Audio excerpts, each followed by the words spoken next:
भाद्रपद शुक्ल पक्ष की पद्मा एकादशी, जिसे परिवर्तनी एकादशी भी कहते हैं, वह 14 सितंबर शनिवार को होने जा रही है, जो कि वैष्णवों का प्राण है, मुख्य धन है। वैष्णव और कुछ करें न करें, पर एकादशी का व्रत कभी नहीं छोड़ते। और हम तो ये कहेंगे कि एकादशी का व्रत किसी को भी कभी भी नहीं छोड़ना चाहिए। कलयुग में भगवान श्री हरि ने मनुष्य के कल्याण के लिए इस एकादशी व्रत का निर्माण किया था और आशीर्वाद दिया था कि जो व्यक्ति एकादशी का व्रत करेगा उसकी भगवान स्वयं रक्षा करेंगे।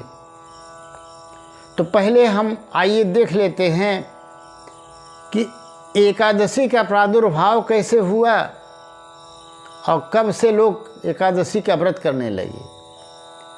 मुर नाम का एक दैत्य था,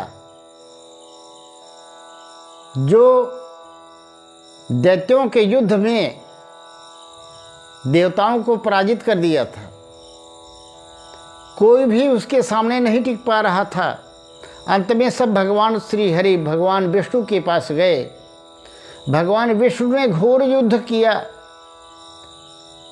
परंतु आशीर्वाद के कारण, वरदान के कारण वह मूर दैत्य मर नहीं रहा था। युद्ध करते करते भगवान थक गए, एक गुफा में जा करके आराम करने लगे। उसी समय मूर दैत्य वहाँ पर पहुँच करके भगवान पर प्रहार करना चाहा। भगवान विश्राम कर रहे थे। अचानक उनके हृदय से एक बहुत ही तेज पुंज प्रकट हुआ, जो नारी के रूप में परिवर्तित हो गया और तुरंत मूर दैत्य का संहार कर दिया। भगवान ने जगे, उन्होंने देखा तो बहुत बहुत धन्यवाद दिया। और चूंकि भगवान के हृदय से प्रकट हुई थी तो भगवान की बहुत ही प्रिय हुई। भगवान ने कहा, तुम मुझे बहुत प्रिय हो और वर्ष के हर महीने में 2 बार तुम्हारा व्रत आएगा विभिन्न नामों से, और जो भी तुम्हारा व्रत करेगा मैं वचन देता हूँ कि मैं स्वयं उसकी रक्षा करूँगा और मेरा चक्र सुदर्शन उसकी रक्षा करेगा। तब से लेकर आज तक एकादशी का व्रत सभी वैष्णव जन, साधु महात्मा जन तो करते ही हैं, कितने जागरूक गृहस्थ भी करते हैं। पर मैं तो ये कहता हूँ कि जिन्हें भी भगवान की कृपा चाहिए, कलिकाल के पापों से मुक्ति चाहिए, वह एकादशी का व्रत अवश्य करें। इस विषय में, इसी संदर्भ में श्रीमद् भागवत में एक कथा आती है राजा अम्बरीश की। सतद्वीपवती महाभागा अम्बरीश। राजा अम्बरीश सतद्वीपवती अर्थात चक्रवर्ती सम्राट थे, परंतु भगवान के परम भक्त थे। कोई भी एकादशी उनसे नहीं छूटती थी। और एकादशी व्रत का नियम यह है कि ये 10वीं से वेदी हुई न हो, अर्थात सूर्योदय के समय अगर 10वीं है, उसके बाद तत्क्षण एकादशी लग रही है, तो वह एकादशी नहीं करनी चाहिए, बल्कि द्वादशी वेदी करना चाहिए। ऐसा पुराणों में निर्देश है। तो राजा अम्बरीश द्वादशी से युक्त एकादशी का व्रत कर रहे थे। व्रत पूर्ण हो चुका था। दूसरे दिन द्वादशी के अंतर्गत ही पारण कर लेना चाहिए, ऐसा विधान है, तभी पूर्ण फल मिलता है। राजा अम्बरीश पारण की तैयारी कर रहे थे, ब्राह्मणों को दान वगैरह दे करके विदा कर चुके थे। उसी समय दुर्वासा का नाम तो आप जानते ही होंगे, दूब खाते रहते हैं, तपस्या में रत रहते हैं, बड़े गुस्सैल महात्मा हैं। वे तुरंत वहाँ पहुँच गए। अम्बरीश ने देखा, प्रणाम किया और भोजन के लिए निवेदन किया। महाराज, आप अतिथि हैं, आप भोजन ग्रहण करें तो मैं पारण करूं। पर दुर्वासा ने कहा, मैं स्नान करके आता हूं यमुना जी से, तो भोजन करूंगा। अब वहाँ पर दुर्वासा जी गए, काफ़ी लेट हो गया आने में। इधर द्वादशी निकली जा रही थी,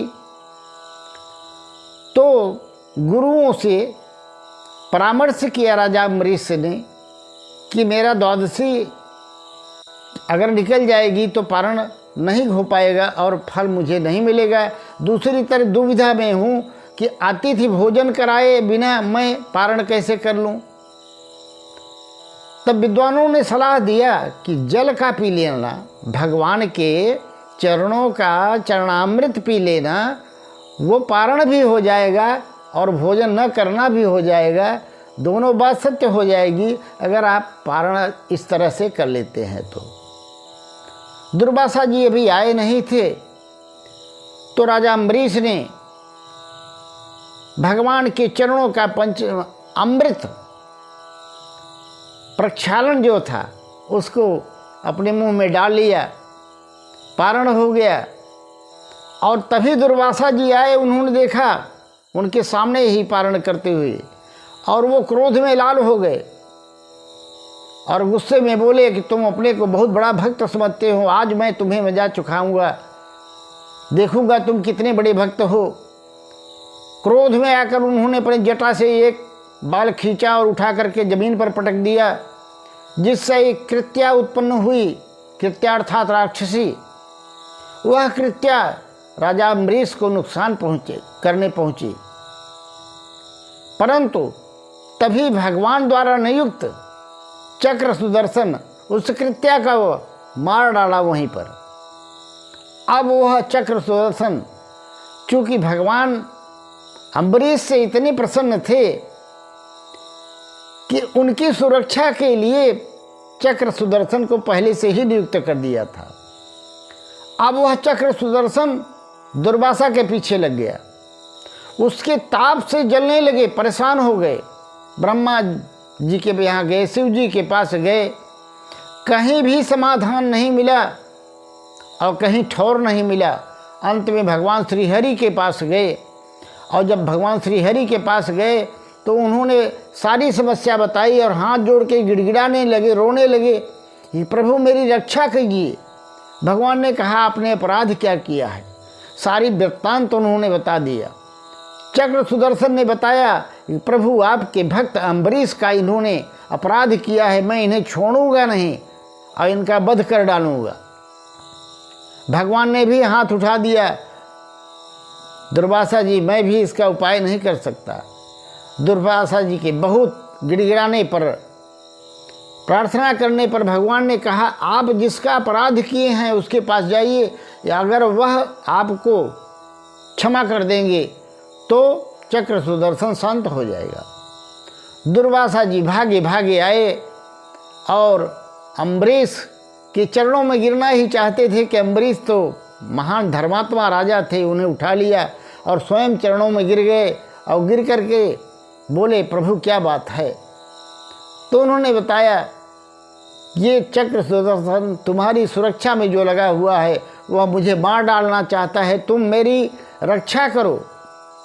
तब अम्बरीश ने चक्र सुदर्शन की बहुत प्रार्थना की और कहा कि आप क्षमा कीजिए और इनको अभयदान दीजिए, मेरी प्रार्थना है।